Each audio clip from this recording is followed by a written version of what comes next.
Hi, good evening. ತುಂಬ ಜನ ಈ ಮಹೀಂದ್ರ ಕಂಪ್ನಿಯ ಈ ಥಾರ್ ಬ್ಯೂಟಿಫುಲ್ ಬಟರ್ಫ್ಲೈ ಅಂತಲೇ ಹೇಳ್ಬೋದು, ಆ ಗಾಡಿನ ತೊಗೋಬೇಕಾದ್ರೆ ತುಂಬ ಜನಕ್ಕೆ ಆಸೆ ಇರುತ್ತೆ. ಅದರಲ್ಲೂ ಸ್ಪೆಷಲಿ ಬ್ಲ್ಯಾಕ್ ಕಲರ್ ತೊಗೋಬೇಕು, ಡೀಸೆಲ್ ವೇರಿಯಂಟ್ ತೊಗೋಬೇಕು, ಅದರಲ್ಲೂ 4x4 ಆಪ್ಷನ್ ಇರೋದು ತೊಗೋಬೇಕು, ಅಥವಾ ಆಟೋಮೆಟಿಕ್ 4x4 ಆಪ್ಷನ್ಸ್ಗಳನ್ನ ತೊಗೋಬೇಕಂತ ಭಯಂಕರ ಆಸೆ ಇರ್ತದೆ. ಅದರಲ್ಲೂ ಇವಾಗ ಬಂದಿರೋವಂಥ ರಾಕ್ಸ್ ಏನು 5 ಡೋರ್ಸ್ ಅಂತೇನಿದೆಯೋ ಅದನ್ನು ಸಹ ನೋಡ್ತಿರ್ತಾರೆ. ಬಟ್ ಈ ಒಂದು ವಿಡಿಯೋದಲ್ಲಿ ದೆಹಲಿಯಲ್ಲಿ ಅದಕ್ಕಿಂತ ಕಮ್ಮಿ ಬೆಲೆಗೆ ಅಲ್ಲಿ ಸಿಗುತ್ತಾ, ಮತ್ತು ನಿಜವಾಗ್ಲೂ ಥಾರ್ ರಾಕ್ಸ್ ಅಷ್ಟೊಂದು ಬಲಿಷ್ಠವಾಗಿದೆಯಾ, ತೊಗೊಳೋದ್ರಿಂದ ಬೆನಿಫಿಟ್ಸ್ ಏನಾದರೂ ಇದೆಯಾ, ಅದರಲ್ಲಿ ಪೆಟ್ರೋಲ್ ವರ್ಷನ್ ಕೂಡ ಬರುತ್ತಲ್ವ, ಅದು ಸ್ವಲ್ಪ ಕಮ್ಮಿಗೆ ಸಿಗುತ್ತಲ್ವ, ಅದನ್ನು ತೊಗೊಂಡ್ರೆ ವರ್ಕೌಟ್ ಆಗುತ್ತಾ, ಮತ್ತು ಥಾರ್ ರಾಕ್ಸ್ ಏನಂತರ ಮೇಜರ್ ಡಿಫ್ರೆನ್ಸ್ ಬರುತ್ತೆ. ಯಾರನ್ನ ತೊಗೋಬೇಕು ಥಾರ್ ಲವರ್ಸ್ಗಳು ಯಾರಿದಾರೋ ಕಾಮೆಂಟ್ ಮಾಡಿ, ಅಥವಾ ಥಾರ್ಗೆ ಒಂದು ಕಂಪ್ನಿಯಲ್ಲಿ ಅಪೋಸಿಟ್ ಕ್ಯಾಟ್ ಬಂತು, ಅದೇನು ಅಷ್ಟು ಆಗಿಲ್ಲ, ಅದು ಯಾವುದು ಅಂತ ನಿಮಗೆ ಗೊತ್ತಿರುತ್ತೆ, ಅದನ್ನು ಕಾಮೆಂಟ್ ಮಾಡಿ ನೋಡೋಣ. ಥಾರ್ಗೆ ಆಪೋಸಿಟ್ ಒಂದು ಐಟಮ್ ಇದೆ, ಬಟ್ ಕ್ಲಿಕ್ ಆಗಿಲ್ಲ, ಆಗೋದು ಇಲ್ಲ ಅಂತ ಅನಿಸುತ್ತೆ. ನೋಡೋಣ ಯಾವುದು ಅಂತ. ಥಾರ್ ಇದು ತುಂಬ ವರ್ಷಗಳಿಂದ ಜೀಪ್ ಕ್ಯಾಟಗರಿಯಲ್ಲಿ ಬರುತ್ತಿದ್ದು, ಬಟ್ ಯಾವಾಗಲೂ ಕೂಡ ಈ ಎಸ್ಪೆಷಲಿ 2018, 19, 20 ಈ ಸ್ವಲ್ಪ ಲೇಟೆಸ್ಟ್, ಎಸ್ಪೆಷಲಿ 2020 ಆ್ಯಂಡ್ ಎಬೋ ಏನಿದೆಯೋ ಲೇಟೆಸ್ಟ್ ಸೆಗ್ಮೆಂಟ್ಗಳು, ಬ್ಲ್ಯಾಕ್ ಕಲರ್ ಅಥವಾ ಬೇರೆ ವೈಟ್ ಕಲರ್ಗಳು, ಏನೇನು ಕಲರ್ಗಳು ತುಂಬ ಅವೈಲೇಬಿಲಿಟಿ ಇದೆ, ಇಲ್ಲ ಅಂತಲ್ಲ.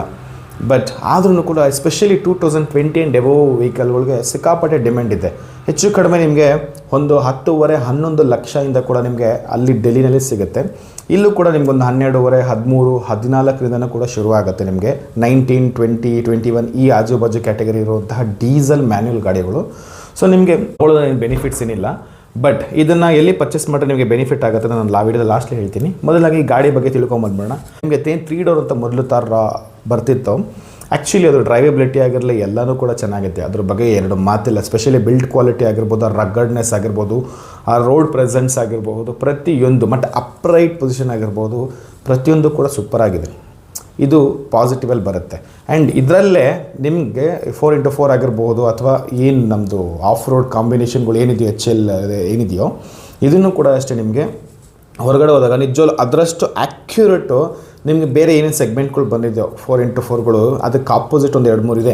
ಬಟ್ ಅದರಲ್ಲಿಕ್ಕಿಂತ ಇದರಲ್ಲಿ ಅಷ್ಟು ಮಜವಾಗಿ ಸಿಗುತ್ತೆ. ಅದಕ್ಕೆ ಅದಕ್ಕೆ ಅಷ್ಟು ಏನಂತಾರೆ ಅಷ್ಟು ಫೇಮಸ್ ಆಗೋದಕ್ಕೆ ಕಾರಣ ಅದೇ, ಅದರಲ್ಲಿರುವಂಥ ಸ್ಪೆಷಲಿ ಆಫ್ ರೋಡ್ ಕೇಪಬಿಲಿಟಿಗೋಸ್ಕರನೇ ಅದನ್ನು ಜಾಸ್ತಿ ಖರೀದಿ ಮಾಡ್ತಾರೆ. ಇನ್ನು ಇದ್ರದ್ದು ಪಾಸಿಟಿವಲ್ಲಿ ಇನ್ನೊಂದು ಹೇಳಬೇಕಂದ್ರೆ, ಇದು ಆಫ್ ರೋಡ್ಗೆ ಮತ್ತು ಸಿಟಿ ರೋಡ್ಗೆ, ಹೈವೇಗೆ 3ಕ್ಕೂ ಈಸಾಗಿ ಅಡ್ಜಸ್ಟಬಲ್ ಆಗುತ್ತೆ. ಸ್ಪೆಷಲಿ ಕಚ್ಚಾ ರೋಡ್ಗಳಿಗೆ ಅದರದ್ದು ವೀಲ್ ಬೇಸ್ ಮತ್ತು ವೀಲ್ ಎಲ್ಲನೂ ಕೂಡ ಸೂಪರಾಗಿರೋದ್ರಿಂದ ಎಲ್ಲದಕ್ಕೂ ಅಡ್ಜಸ್ಟ್ ಆಗುವಂಥ ಕ್ಯಾಟಗರಿ.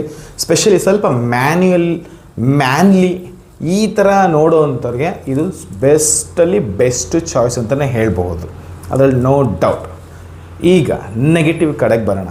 ಮೈಲೇಜ್. ನೀವೇನಾದರೂ ಇದರಲ್ಲಿ ಪೆಟ್ರೋಲ್ ಗಾಡಿ ಏನಾರ ತಗೊಂಬಿಟ್ರೆ ಅಂದರೆ, ಪೆಟ್ರೋಲ್ ರಿಫೈನ್ಮೆಂಟ್ ಏನೋ ಚೆನ್ನಾಗಿದೆ, ಆದರೆ ಮೈಲೇಜ್ ಮಾತ್ರ ನೀರು ಕುಡ್ದಂಗೆ ಕೊಡ್ತದೆ. ನಿಮಗೆ 7, 8, 9 ಕೊಟ್ಟರೆ 9 ಕೊಡಲ್ಲ, ಬಟ್ ಕೊಟ್ಟರೆ ಹೆಚ್ಚೆಚ್ಚಷ್ಟೇ.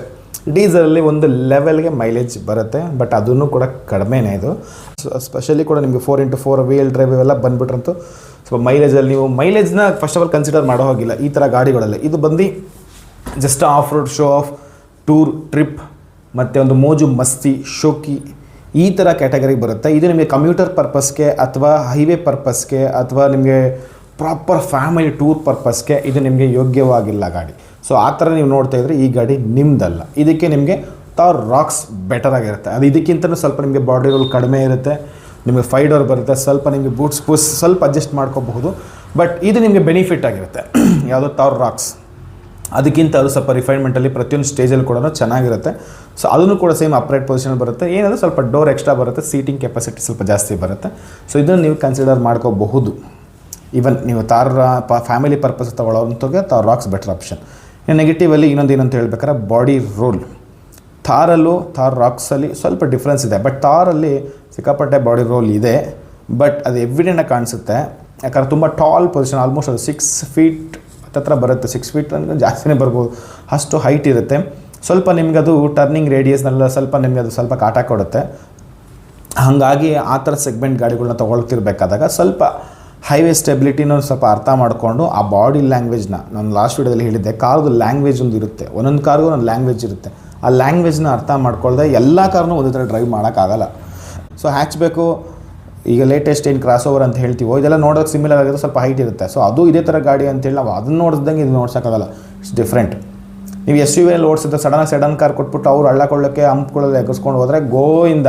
ಸೊ ಹಂಗಾರೆ ಒಂದಕ್ಕೊಂದು ಗಾಡಿಗಳು ಡಿಫ್ರೆಂಟ್ ಇರುತ್ತೆ. ಅದಕ್ಕೆ ಯಾವುದೇ ಗಾಡಿಗಳನ್ನ ನೀವು ಚೂಸ್ ಮಾಡಿ ಓಡಿಸ್ಬೇಕಾದಾಗ ಸ್ವಲ್ಪ ಆ ಲ್ಯಾಂಗ್ವೇಜ್ನ ನೀವು ಅರ್ಥ ಮಾಡ್ಕೋಬೇಕಾಗುತ್ತೆ.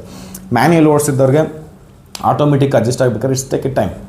ಆಟೋಮೆಟಿಕ್ ಮ್ಯಾನ್ಯುಯಲ್ ತುಂಬ ಡಿಫ್ರೆನ್ಸ್ ಇರುತ್ತೆ. ಸೊ ಕೆಲವ್ರಿಗೆ ಏನಾಗುತ್ತೆ, ನೀವು ಮ್ಯಾನ್ಯುಯಲ್ ಗಾಡಿ ಚೆನ್ನಾಗೇ ಓಡಿಸ್ತಿರ್ಬೋದು, ಆಟೋಮೆಟಿಕ್ ಇದ್ದಿದ್ದು ಈಸಿ ಇರುತ್ತೆ, ಬಟ್ ಅದರಲ್ಲಿ ನೀವು ಸ್ಟಾಪ್ ಮಾಡಬೇಕಾದ್ರೆ ಪಾರ್ಕಿಂಗ್ ಮೆಥಡ್ ನಮ್ಮದ್ರಲ್ಲೆಲ್ಲ ಇನ್ವರ್ಟರ್ ಹಾಕಿ ನಿಲ್ಲಿಸ್ಬೋದು, ಇಲ್ಲ ಗೇರ್ಗೆ ಹಾಕ್ಬಿಟ್ಟು ನಿಲ್ಲಿಸ್ಬಿಟ್ಟು ಹ್ಯಾಂಡ್ ಬ್ರೇಕ್ ಎಳಿಬೋದು. ಬಟ್ ಆಟೋಮೆಟಿಕಲಿ ಇಸ್ ಡಿಫ್ರೆಂಟ್ ಇರುತ್ತೆ. ಸೊ ಅದರಲ್ಲಿ ನೀವು ಪಾರ್ಕಿಂಗ್ ಮೆಥಡ್ ಇರ್ತದೆ, ಅದಕ್ಕೆ ಸಪ್ರೇಟ್ ನಿಮಗೆ ಡ್ರೈವಿಂಗ್ ಮೂಡ್ ಸಪ್ರೇಟ್ ಇರ್ತದೆ, ಮ್ಯಾನ್ಯುಯಲ್ ಮೂಡ್ ಸಪ್ರೇಟ್ ಇರ್ತದೆ, ಸ್ಪೋರ್ಟ್ಸ್ ಮೂಡ್ ಸಪ್ರೇಟ್ ಇರ್ತದೆ. ಸೊ ಹಿಂಗೆ ಡಿಫ್ರೆಂಟ್ ಆಗಿರುತ್ತೆ. ಸೊ ಅದೆಲ್ಲನೂ ಕೂಡ ಅರ್ಥ ಮಾಡ್ಕೋಬೇಕಾಗತ್ತೆ, ರೈಟ್. ತಾರ್ ರಾಕ್ಸ್ಗೂ ಅಷ್ಟೇ ಡಿಫ್ರೆನ್ಸ್ ಇದೆ. ಫುಲ್ ನಿಮಗೆ ಮ್ಯಾನ್ಯುಲಿ ರಗಡ್ನೆಸ್ ಬರುತ್ತೆ, ಅದು ನಿಮಗೆ ಪ್ರಾಪರ್ ಆಫ್ ರೋಡ್ ಕೆಪಾಸಿಟಿ ಇರುವಂಥ ಗಾಡಿ.